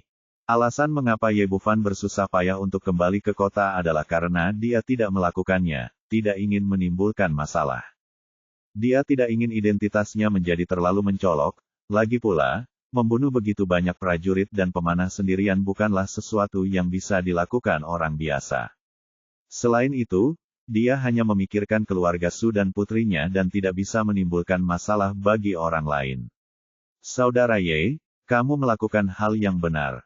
Titik petik 2, Su Dingfang berkata, meskipun Zhang Jiafu melakukan terlalu banyak, kami benar-benar tidak mampu memprovokasi dia. Berhati-hatilah di masa depan. Ayah dan anak perempuan keluarga Su juga tanpa basa-basi lagi, semua yang ada di pusat kesehatan kembali normal. Keesokan paginya, Zhang Hongwen, pemimpin keluarga Zhang, dan saudaranya Zhang Hongwu, kepala penangkap, sedang duduk di lobi. Di depan mereka berdiri seorang pria parubaya berusia sekitar 40 tahun, pengurus rumah tangga Zhang Ya. Zhang Hongwen mengalami obesitas, bermata kecil dan berkumis, serta terlihat seperti pencatut. Sebaliknya, Zhang Hongwu tampak perkasa dan bertenaga. Dia mengenakan kostum headcatcher dan ekspresinya megah. Keduanya tampak jelek, terutama Zhang Hongwen, yang bola matanya merah. Hilangnya putranya secara tiba-tiba membuatnya sangat cemas, dan dia tidak tidur sedikit pun sepanjang malam. Apakah Anda menemukan berita tentang Tuan Muda? Dia memandang Zhang Da dengan ekspresi muram dan bertanya. Ada berita, tetapi belum ada yang menemukan Tuan Muda. Zhang Da berkata, saat ini, banyak orang melihat Tuan Muda meninggalkan kota. Dia kembali ke kota Tianlang sekitar 1 jam kemudian, tetapi karena suatu alasan dia tiba-tiba menghilang. Bagaimana ini mungkin? Bagaimana mungkin orang yang hidup menghilang begitu saja? Zhang Hongwen bertanya lagi, apakah tidak ada petunjuk lain? Ketika Tuan Muda keluar, dia membawa selusin penjaga dan 20 pemanah bersamanya. Di manakah orang-orang yang belum menemukan bayangan itu? Petik 2. Dia hanya memiliki seorang putra seperti itu, jadi dia menamainya Zhang Jiafu. Dia biasanya memiliki banyak bayi, tetapi dia sangat cemas saat ini. Kali ini Zhang Jiafu mengusulkan untuk berurusan dengan seseorang, jadi dia mengirim selusin penjaga dan 20 pemanah tanpa bertanya, hanya karena takut sesuatu akan terjadi pada putranya, tetapi dia tidak menyangka kecelakaan itu akan terjadi. Tidak ada berita tentang orang-orang itu. Beberapa orang melihat mereka keluar, tetapi tidak ada yang melihat mereka kembali. Bahkan Tuan Muda sendirian ketika dia memasuki kota, dan tidak ada orang lain yang mengikutinya. Ini aneh, ini benar-benar berbeda dari gaya Jiafu biasanya. Apakah kamu yakin orang itu adalah Tuan Muda? Sebagai seorang pesolek, Zhang Jiafu selalu menyapa dan mendukungnya kemanapun dia pergi bersamanya, sehingga dia bisa pamer. Gayanya sendiri hampir hilang saat dia sendirian. Zhang Da mengangguk dan berkata, ya, orang itu adalah Tuan Muda. Para prajurit di gerbang kota dapat melihatnya dengan jelas. Ini aneh. Ada 40 atau 50 orang dari atas ke bawah. Bagaimana dia bisa menghilang begitu saja udara? Zhang Hongwu setelah berpikir sejenak, dia bertanya, apa lagi yang telah dilakukan Tuan Muda sebelum ini? Apakah ada orang yang dapat dicurigai? Benar, Tuan Muda membawa orang ke pusat medis Taiping hari ini, dan kemudian mengikuti staf medis. Seorang pria keluar dan pergi keluar Beicheng, dan anggota keluarga di sekitarnya mengikutinya keluar. Namun, satu-satunya yang kembali lagi nanti adalah Tuan Muda itu sendiri, dan hati Zhang Hongwu tergerak, yang itu dari pusat medis. Di mana pria itu? Petik 2. Bab 1728, Divisi Patroli. Zhang Da berkata, orang di pusat medis itu bernama Ye Bufan. Dia sudah berada di pusat medis ketika kami pergi untuk memeriksanya. Tapi dia hanyalah orang kecil yang tidak mencolok. Tidak ada yang memperhatikan ketika dia kembali ke kota. Zhang Hongwen. Segera dia berteriak, kakak kedua, apa yang masih kamu ragukan? Cepat bawa orang untuk menangkap anak itu, interogasi dia, dan kembalikan Jia Fu apapun yang terjadi. Anak ini memang ada beberapa kecurigaan, tetapi jika dipikir-pikir dengan hati-hati, itu tidak mungkin. Dia hanya seorang anak kecil, tidak peduli seberapa kuat dia, tidak mungkin untuk menghadapinya. Ada begitu banyak pemanah dan jiading, dan tidak ada cara untuk membunuh mereka semua secara diam-diam. Zhang Hongwen berteriak dengan ekspresi membunuh di wajahnya, saya tidak peduli, selama ada sedikit kecurigaan, saya tidak akan membiarkan dia pergi, atau memukulinya sampai mati. Saya lebih suka membunuhnya secara tidak sengaja daripada membiarkannya pergi. Saya mengerti, saudaraku, sekarang saya pergi saja dan lakukan itu. Kedua saudara laki-laki dari keluarga Zhang bukanlah orang baik. Zhang Hongwu berdiri langsung dan bergegas menuju Taiping Medical Center bersama beberapa detektif. Setelah sarapan di pusat medis, Su Dingfang berkata, Saudara Ye, Pak Tua, bolehkah saya pergi bersamamu lagi hari ini? Biarkan saya melihat keterampilan medis Anda. Dia sekarang sangat mengagumi keterampilan medis Ye Bufan dan ingin melihatnya bagaimana pihak lain membantu Zhai Tianfang memulihkan meridiannya. Oke, Ye Bufan setuju tanpa ragu-ragu. Sekarang Zhang Jiafu dan Chu Yun telah ditangani, tidak perlu khawatir ada orang yang akan mengganggu Su Chaiwei lagi. Oke, ayo berkemas dan berangkat sekarang. Su Dingfang baru saja berbicara. Tiba-tiba terdengar suara ledakan yang teredam, dan pintu pusat medis ditendang hingga terbuka, dan kemudian Zhang Hongwu yang mengancam bergegas masuk dari dalam, luar dengan polisi. Ayah dan anak perempuan keluarga Su terkejut pada awalnya, dan kemudian ekspresi mereka berubah drastis ketika mereka melihat Zhang Hongwu dan yang lainnya masuk. Jelas bukan hal yang baik bagi polisi untuk datang ke rumah Anda akhir-akhir ini, dan selain itu, orang ini memiliki reputasi jahat, dan dia tidak pernah masuk akal. Tuanku, apa yang bisa saya lakukan untuk Anda? Meskipun pintu pusat medis terkoyak, Su Dingfang tidak berani menunjukkan ketidakpuasan dan maju dengan senyuman di wajahnya. Siapa di antara kalian yang bernama Ye Bufan? Zhang Hongwu bertanya, tapi matanya sudah tertuju pada kepala Ye Bufan. Lagi pula, hanya ada 3 orang di pusat medis, dan selain Su Dingfang, hanya ada 1 orang yang tersisa. Bab ini belum selesai, silakan balik halamannya. Ya, Ye Bufan langsung berdiri. Pekerjaan kemarin dilakukan dengan sangat rapi, tidak meninggalkan kekurangan. Jika pihak lain masuk akal, maka tidak apa-apa. Zhang Hongwu bertanya dengan niat membunuh, izinkan saya bertanya, di mana keponakan saya Zhang Jiafu? Di mana Tuan Muda Zhang? Bukankah dia pulang kemarin? Ye Bufan memasang ekspresi ketidaktahuan, berpikir dalam hatinya tapi diam-diam itu lucu. Zhang Jiafu memang telah kembali ke rumah, tapi hanya ke kampung halamannya di dunia bawah. Omong kosong. Setelah aku pergi bersamamu kemarin, aku belum kembali sampai sekarang. Zhang Hongwu menatapnya dengan tajam. Nak, jika kamu bijaksana, ceritakan masalahnya dengan jelas, jika tidak, kamu tidak akan mampu menanggung akibatnya. Saya rasa saya tidak dapat menanggung konsekuensinya. Saya tidak tahu. Ye Bufan berkata, kemarin Tuan Muda Zhang membawa saya keluar untuk mencari Chu Yun, tetapi saya tidak dapat menemukan siapapun di luar, jadi dia pergi sendirian. Saya juga kembali ke rumah sakit dan saya belum melihatnya lagi sejak itu. Lewati dia. Nak, kamu belum mengatakan yang sebenarnya. Kemarilah, bawa dia kembali untuk diinterogasi. Setelah Zhang Hongwu mengatakan ini, 2 petugas polisi bergegas dan mengikat Ye Bufan. Tuan, ada yang ingin kita bicarakan. Adik Ye benar-benar tidak tahu.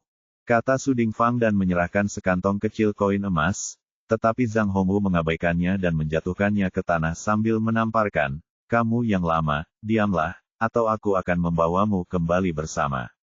Singkirkan. Sepanjang jalan, di bawah pengawasan banyak orang, kelompok itu sampai di tempat paling menakutkan di kota Tianlang, divisi Tianxuan. Setelah memasuki kantor pemerintahan, Ye Bufan langsung dibawa ke ruang eksekusi. Setelah masuk, Suasana gelap dan lembab bercampur bau darah menerpa wajahnya. Dia melihat sekeliling. Secara logika, tempat ini seharusnya mirip dengan ruang interogasi di kantor polisi di masyarakat modern, tetapi situasi sebenarnya sangat berbeda. Semua alat penyiksaan di sini dihias dan digantung. Ada yang pernah dilihat di film dan serial TV, dan ada pula yang tidak bisa disebutkan namanya. Tanahnya gelap, dan darah kering memberikan suasana yang sangat suram. "Ikat dia!" teriak Zhang Hongwu, dan segera polisi mengikat Ye Bufan ke tiang besi di ruang penyiksaan. Bab ini belum selesai, silakan balik halamannya. "Nak, izinkan aku memberitahumu, hidupmu sudah ada di tanganku ketika kamu masuk ke sini. Jika kamu tidak memuaskanku, jangan pernah berpikir untuk keluar hidup-hidup." Zhang Hongwu berkata dengan ekspresi muram, "Katakan padaku, apa sebenarnya yang kamu lakukan pada keponakanku? Apa? Di mana dia sekarang? Jika kamu memberitahuku, aku bisa membuat kematianmu lebih nyaman." Ye Bufan tidak tergerak sama sekali dan berkata dengan tenang, "Aku sudah bilang, aku tidak tahu." Zhang Jiafo kembali sendirian. "Apa hubungannya denganku? Wah, apakah kamu berusaha bersikap keras padaku? Biar ku beritahu, bahkan manusia besi pun harus memohon belas kasihan pada akhirnya, tidak ada yang namanya ketangguhan." Zhang Hongwu berkata dan menunjuk ke samping. "Alat penyiksaan yang tergantung di dinding, saya jamin Anda tidak tahan dengan harta karun ini." Ye Bufan menatapnya dengan dingin, "Jika kamu tidak bisa membedakan mana yang benar dan mana yang salah, kamu akan menggunakan penyiksaan. Apakah kamu tidak takut menuduh orang baik secara tidak adil?" "Dituduh secara tidak adil. Orang baik? Lucu sekali, hahaha." Zhang Hongwu tertawa dengan arogan, dan ekspresinya berubah setelah dia cukup tertawa. "Di kota Tianlang ini, siapa orang baik dan siapa orang jahat bukanlah soal kata-kataku. Jika aku memintamu untuk hidup, kamu akan hidup, dan jika saya meminta Anda untuk mati, Anda akan mati. Tidak ada ketidakadilan sama sekali. Jika Anda bijaksana, Anda harus berbicara. Jika tidak, Anda tidak akan memiliki kesempatan." Ye Bufan tersenyum dingin, "Orang ini sudah lama sekali. Saya sudah terbiasa menganggap enteng kehidupan orang lain, dan saya tidak tahu berapa banyak orang baik yang dirugikan di hari kerja. Saya juga menyarankan Anda untuk berhenti sesegera mungkin dan menjadi orang baik dengan jujur, jika tidak, Anda tidak akan memiliki kesempatan nanti." "Wah, Anda benar-benar tidak boleh menangis sampai Anda melihat peti mati itu. Ke samping, pertama-tama, beri dia makanan pembuka untuk dicoba." Polisi di sebelahnya juga sama seperti dia. Dia tersenyum garang, lalu mengambil kembali tongkat, anglo arang, cambuk kulit, dan alat penyiksaan lainnya dan memasukkannya ke dalam di depan Ye Bufan. Zhang Hongwu tersenyum sinis, "Nak, aku akan memberimu kesempatan untuk memilih. Mana yang ingin kamu coba dulu?" Ye Bufan menunjukkan sedikit lelucon di wajahnya, "Bagaimana menurutmu? Mana yang lebih baik? Kalau begitu cicipi dulu. Rasa membungkuk, kamu akan tahu apa hidup yang lebih buruk dari kematian." Ma Hongwu melambaikan tangannya kepada polisi di belakangnya, "Eksekusi," dan tali di tubuh Ye Bufan putus. Lalu dia menggerakkan pergelangan tangannya dan menatap mereka dengan mata tajam. Bab 1729, Melayani dengan Hukuman. Beberapa orang kaget saat melihat pemandangan di depan mereka. Mereka tidak menyangka pemuda yang terlihat lemah dan lemah itu bisa memiliki tingkat kultivasi yang begitu kuat. Setelah Zhang Hongwu terkejut, dia berteriak dengan tegas, "Nak, apa yang akan kamu lakukan? Apakah kamu masih berani melawan hukum? Apakah kamu tidak takut dibunuh oleh 9 suku?" Ye Bufan tersenyum tipis, "Jika kamu dapat membantu saya menemukan 9 suku, saya akan berterima kasih kepada 8 generasi leluhur. Yang paling dia khawatirkan sekarang adalah bagaimana cara kembali ke bumi. Konyol kalau orang ini malah mengancam kerabatnya. Ambilkan untukku. Jika kamu berani melawan, aku akan langsung membunuhmu." Zhang Hongwu berteriak keras, dan beberapa polisi di belakangnya segera bergegas maju dengan gigi dan cakar terbuka. Hanya saja orang-orang ini biasanya mengandalkan kekuatan divisi Tianxian untuk menindas orang biasa, tetapi keterampilan mereka jauh tertinggal. Setelah 3 upayanya, mereka semua terjatuh ke tanah. Zhang Hongwu adalah seorang biksu di tahap pendirian yayasan.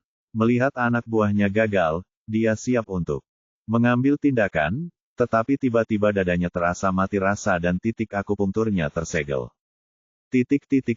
Nak, kamu berani menyentuhku, sudahkah kamu memikirkan konsekuensinya? Saya kepala penangkap divisi Tianxian. Saat ini, dia hanya bisa berharap untuk menakut-nakuti pihak lain. Petik 2. Konsekuensinya, Anda akan segera mengetahuinya. Ye Bufan tersenyum bercanda padanya, lalu matanya tertuju pada tumpukan alat penyiksaan di sebelahnya.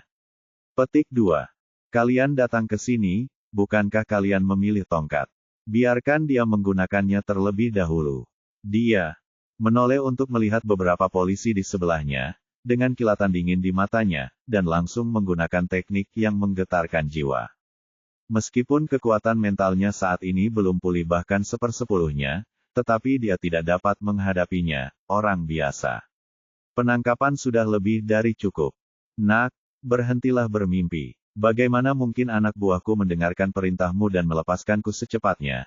Jika tidak, kamu tidak akan mampu menanggung akibatnya. Zhang Hongwu berusaha sekuat tenaga untuk mengintimidasi Ye Bufan, tiba-tiba melihat orang-orang itu berjalan ke arahnya sambil memegang tongkat yang baru saja mereka siapkan. Apa yang akan kamu lakukan? Apa kamu gila? Aku penangkap kepalamu, aku komandanmu. Tapi tidak peduli bagaimana dia berteriak, beberapa penangkap mengabaikannya sama sekali, dan salah satu dari mereka bahkan menendangnya ke tanah, lalu memasang penjepit padanya. Pada miliknya jari. Ye Bufan langsung menarik kursi dan duduk di sebelahnya, lalu memperhatikan semuanya dengan penuh minat. Saat para detektif sudah siap, dia melambaikan tangannya, mulailah penyiksaan. Petik 2. Kamu, Zhang Hongwu tampak panik, tetapi sebelum dia selesai berteriak, rasa sakit yang menyayat hati datang dari jari telunjuknya. Tolong, cepat datang, cepat datang. Orang ini melolong seperti babi, berteriak minta tolong, berharap orang-orang di luar bisa datang menyelamatkannya. Sayangnya, dia terlalu banyak berpikir. Ketika dia masuk, dia sudah membuat pengaturan dan menyuruh orang lain di divisi Tianxian untuk datang dan selamatkan dia.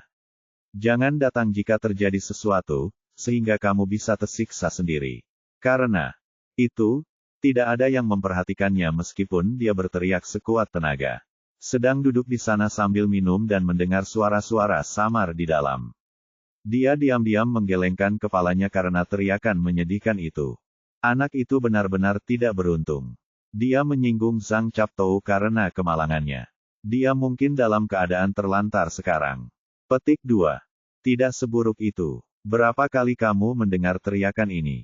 Sungguh menyedihkan, suaraku berubah. Saudaraku, ada yang tidak beres bagiku. Suara ini sepertinya milik Tuan Zhang. Petik 2.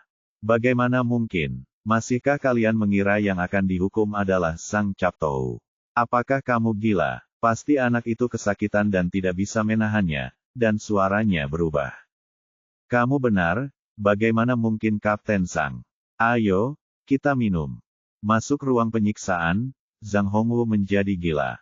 Dia telah melakukannya berkali-kali. Saya telah menyiksa orang sebelumnya, tetapi saya tidak pernah berpikir bahwa saya akan merasakan hal ini hari ini. Dia dulu senang menyiksa orang lain, tapi sekarang dia tidak bisa menikmatinya pada dirinya sendiri. Wajahnya berubah kesakitan dan air mata mengalir di wajahnya. Oke, kalian, harap bersikap lembut. Mendengar Ye Bufan memarahi petugas polisi, Zhang Hongwu merasa lega, tetapi kata-kata selanjutnya membuatnya pingsan. Masih banyak alat penyiksaan yang belum digunakan, jadi kita tidak bisa membunuh orang sekaligus. Kemudian atas sapaan Ye Bufan, para detektif melepas tongkat penjepit dan menggantinya dengan setrika panas membara. Melihat besi merah yang berasap, Zhang Hongwu sangat ketakutan hingga kehilangan akal sehatnya. Dia ingin memohon belas kasihan, dia ingin mengaku, tetapi sayangnya dia mendapati bahwa dia tidak punya apa-apa untuk ditawarkan, dan mereka tidak menginterogasinya. Adik, paman, leluhur, aku mohon, tolong lepaskan aku tidak akan pernah berani memprovokasimu lagi. Dia memohon belas kasihan lagi, dan sekarang dia tidak lagi memiliki ketangguhan seperti sebelumnya. Jangan, ini baru permulaan. Kamu sudah menggunakan begitu banyak alat penyiksaan untuk orang lain. Pantas bagimu untuk mengalaminya. Ye Bufan memiliki senyuman di wajahnya, tapi dia tidak bersimpati pada orang seperti itu. Kebaikan orang jahat adalah kekejaman terhadap dirinya sendiri. Pada saat ini, suara mendesis terdengar, dan seorang polisi menekan besi branding dengan keras ke dada Zhang Hongwu. Ah! Orang itu menjerit lagi seperti babi yang disembelih, lalu pingsan, tetapi segera dihidupkan kembali oleh seorang polisi dengan air dingin. Tolong, bunuh aku secepatnya. Zhang Hongwu tidak pernah berpikir bahwa dia akan mengalami hari seperti itu. Di rumah Tuan Kota, saudara dan saudari Zai datang ke kamar Zai Tianfang lebih awal. Ayah, bagaimana perasaanmu? Kamu jauh lebih baik sekarang, tetapi kultivasimu belum pulih. Setelah beberapa dosis obat, Zai Tianfang hari ini menjadi orang yang sama sekali berbeda dari kemarin, semangat yang baik. Tidak ada perbedaan antara kami dan orang biasa. Zai Gang berkata, Ayah, bagus sekali. Kami akan mengundang dokter Ye nanti. Saya yakin Anda akan segera pulih sepenuhnya. Zai Tianfang mengangguk, saya tidak menyangka dokter Ye masih begitu muda. Dia punya penyakit seperti itu, keterampilan medis yang luar biasa. Zai Lingxiu berkata, kuncinya adalah sangat akurat. Saya segera melihat bahwa Liu Meiniang adalah seekor rubah betina. Dia memiliki hubungan buruk dengan ibu tirinya selama bertahun-tahun, dan sekarang dia akhirnya mengantarnya. Ketika aku pergi, hatiku terasa sangat bahagia. Aduh, Zai Tianfang menghela nafas, tetapi tidak melanjutkan topik pembicaraan. Dia memandang kedua saudara laki-laki dan perempuan itu dan berkata, pergi dan undang dokter ilahi Ye ke sini. Zai Lingxiu berkata dengan jujur, tidak, sudah disepakati kemarin. Itu dokter ajaib akan datang sendiri. Kamu gadis, kamu sangat tidak masuk akal, tahukah kamu apa arti dokter ajaib? Zai Tianfang memelototi putrinya, ini adalah kesempatan bagus untuk bertemu dengan dokter ajaib seperti itu. Dan kota kita rumah Tuan tidak akan pernah melakukannya. Ada kekurangan dalam etiket. Zai Lingxiu menjulurkan lidahnya dan berkata, saudaraku, kamu tinggal bersama ayahmu, dan aku akan menemui Dr. Ye. Setelah itu, dia berbalik dan pergi ruangan. Di Taiping Medical Center, ayah dan anak perempuan keluarga Su merasa cemas seperti semut di panci panas. Mereka telah tinggal di kota Tianlang selama bertahun-tahun, jadi mereka secara alami tahu di mana divisi Tiansun berada dan orang seperti apa Zhang Hongwu. Di mata kedua orang itu, dibawa perginya Ye Bufan adalah sebuah bencana. Mereka ingin membantu, tetapi sebagai dokter biasa, mereka sama sekali tidak berdaya. Pada saat ini, terdengar suara langkah kaki yang kacau di luar pintu, dan Zai Lingxiu masuk dengan sekelompok tentara. Bab 1730 Inspektur Fan Hua. Setelah memasuki pintu, Zai Lingxiu melihat sekeliling dan menemukan bahwa tidak ada bayangan Ye Bufan. Dia bertanya dengan heran, di mana dokter Ye? Jenderal Zai, Anda di sini. Su Dingfang sangat gembira saat melihatnya. Dia baru saja saya sangat bingung sehingga saya lupa tentang rumah Tuan Kota. Tidak peduli seberapa tinggi status divisi Tianxian, ia masih berada di bawah pengelolaan istana Tuan Kota. Terlebih lagi, Ye Bufan sekarang adalah penyelamat Tuan Kota dan sangat penting bagi keluarga Zai. Zai Lingxiu berkata dengan heran, ada apa? Apa yang terjadi? Dokter Ye? Ini Dokter Ye? Dia dibawa pergi oleh divisi Tianxuan. Su Dingfang berkata dengan mendesak, Jenderal Zai, pergi dan selamatkan dokter. Kamu cepat, ini akan terlambat. Su Chaiwei juga tampak cemas, ya, Jenderal Zai, ini adalah balas dendam divisi Tianxian terhadap dokter Ye. Zai Lingxiu bingung ketika mendengar ini, apa yang terjadi di sini? Ceritakan padaku dengan jelas. Itu dia, Su Chaiwei tidak peduli untuk merasa malu dan menceritakan keseluruhan cerita tentang upaya Zhang Jiafu untuk menganiayanya kemarin, dan akhirnya berkata, keluarga Zhang membalas dendam pada dokter. Kamu bajingan, apakah mereka mencari kematian? Mereka bahkan berani menangkap dermawan besar istana Tuan Kotaku.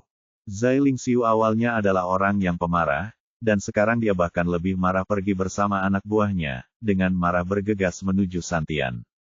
Kepala Departemen Tianxian, Inspektur Fan Hua, sedang duduk di ruang belajarnya memproses dokumen resmi.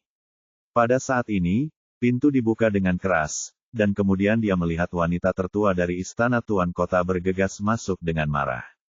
Nona, kenapa kamu ada di sini? Fan Hua segera berdiri dan memberi hormat.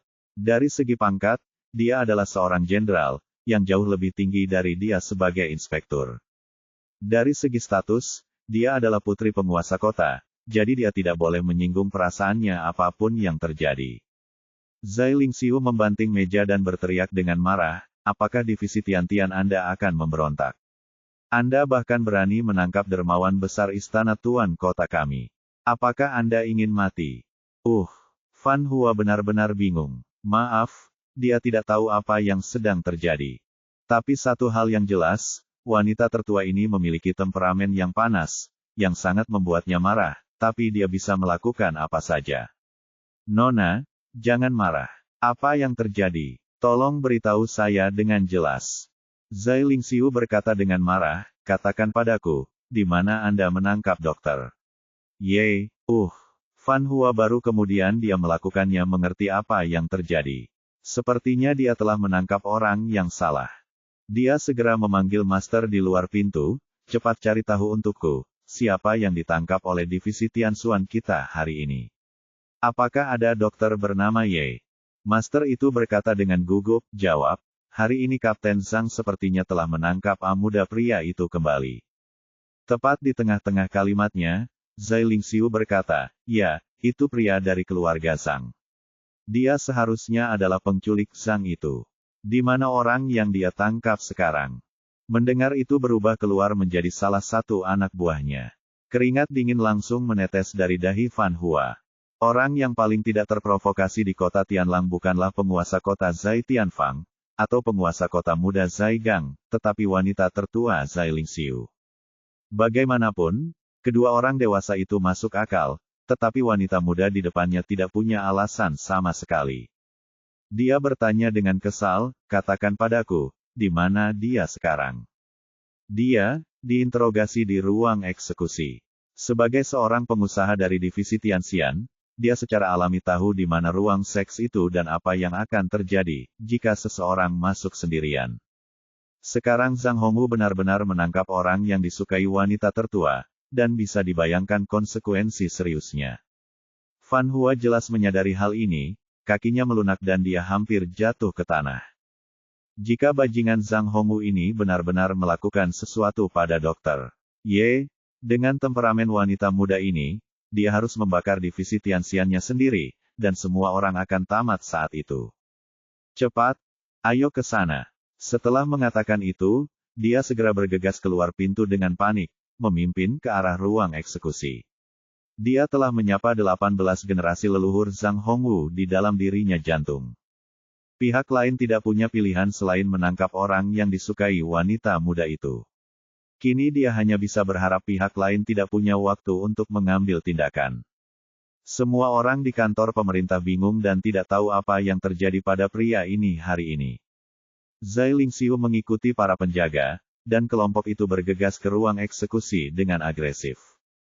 Sebelum Fan Hua bisa mencapai pintu, dia mendengar jeritan menyayat hati dari kejauhan. Saat ini, hatinya benar-benar hancur, dia tidak menyangka Zhang Hongwu, seorang bajingan, benar-benar mengambil tindakan. Dia sedikit khawatir sekarang. Jika pemandangannya nanti menjadi terlalu menyedihkan, akankah wanita muda ini memotongnya dengan pisau? Zai Lingxiu jelas mendengar teriakan di dalam, dan seluruh tubuhnya segera memancarkan niat membunuh yang kuat. Pertama-tama, Ye Bufan adalah dermawan terbesar bagi istana tuan kota mereka. Dia baru saja membawa ayahnya kembali dari istana neraka kemarin. Kedua, tingkat kultivasi Zai Tianfang masih membutuhkan pihak lain untuk menyembuhkannya. Jika ini benar-benar melumpuhkan orang tersebut, ayahnya akan mendapat masalah. Pada saat ini, kecepatan kelompok mereka meningkat seketika.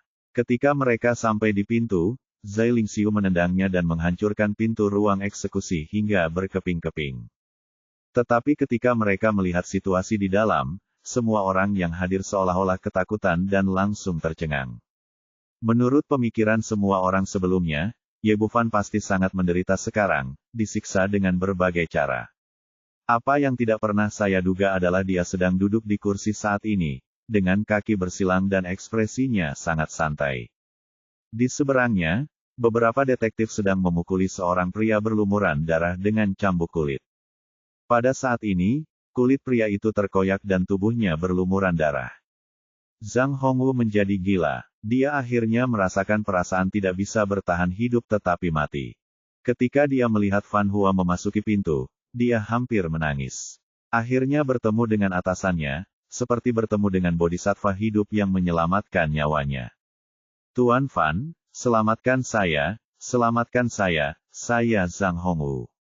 Setelah itu, dia menggunakan seluruh kekuatannya dan berjuang untuk merangkak ke sini.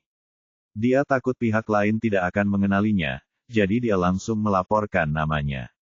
Awalnya, dia mengira kepala divisi Tianxian akan marah ketika melihat penampilannya yang menyedihkan.